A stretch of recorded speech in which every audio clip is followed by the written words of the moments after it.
yun nila sa'yo online? Sa ngayon ate hindi ko alam. Para akong naliligaw pa din, until now. Lalo na nung nawala yung mom ko. At saka recently lang. Nung nawala kasi si mama parang yung mundo ko sobrang bigat. Para akong inalisan ng kaluluwa sa katawan ko.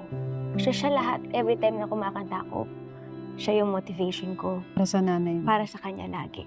Until now. Bago mawala si mama mo, ano yung huling pag-uusap niyo? Naalala mo pa? Nasa Canada ako nito, Ate Tony. Nasa concert ko nun. Nasa hotel ako, nagvi-video call ako sa kanya. Pero may tube na siya nito eh. Medyo groggy pa siya and di na nagre-react yung face niya. And nagkukwento ako, Ate Tony. Sabi ko, ma, kumanta ako sa concert, hindi ko alam nawawala yung passport ko. Habang kinukwento ko yun sa kanya, nag-react siya. Yung reaction niya is yung gumanon, kumunot lang yung noo niya. After niyang mag-react, nag-react ka ma, nakuha ko na, wag ka mainis. Tapos sabi ko, ma, tawag ako ulit. Liligo lang ako. Ang pagka-off ko, nasa shower ako, sabi ko, kinausap ko si Lord. Sabi ko, Lord, okay na po. Kunin mo na siya. Ba't mo sinabi yun? Hirap na siya, Ate Tony. Yung face niya, alam mo yung magana? Yung namamagana. In pain.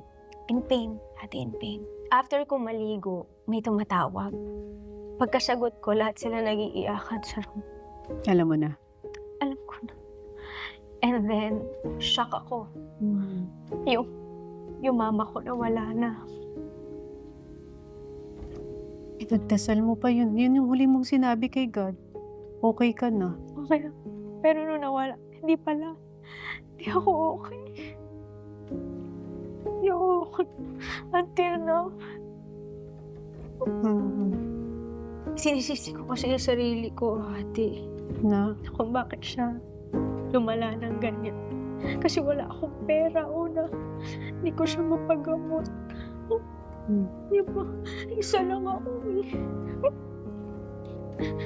At siya lang din yung lakas ko madalas. Siya lang.